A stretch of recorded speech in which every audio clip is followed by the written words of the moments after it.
In 1968, I was incarcerated. I was facing a sentence of 5 years. I was only 16 years old. This is the story of how I survived being in solitary confinement for over a month. My crime was becoming a habitual runaway from escaping a home life with a predator, and I turned to drugs and alcohol, basically to numb myself. My room was like a concrete cave.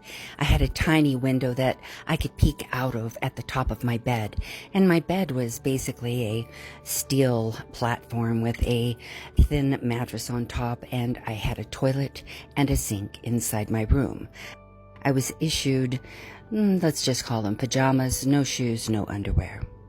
My time in my cell was mostly spent thinking, sleeping, and singing until one day the guards let me out to take a shower in the main area that all of the inmates use. That day, the girls were having sewing classes, and I looked down on the floor and I saw a sewing pen on the floor.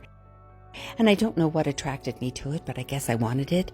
I acted like I was scratching my leg or dropped something and reached down and picked it up with my towel and took it back to my room. I used that pen to begin scratching an image on the wall beside my bed.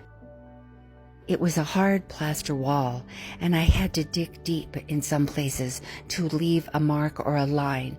But as I began sketching, this woman began to take shape. And she ended up with spirals of hair that extended the full length of my cot. She turned into my escape. And the guards never caught me.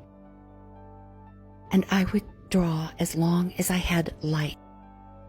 Art saved me in that tiny cell so many years ago, and it's saved me since then.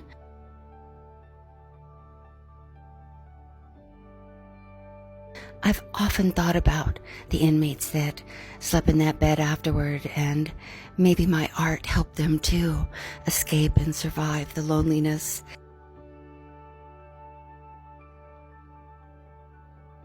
And if your parents let your kids draw late at night or anytime they want, sometimes art and drawing is the only way that they can process life around them. They'll turn out all right, I promise. Look at me.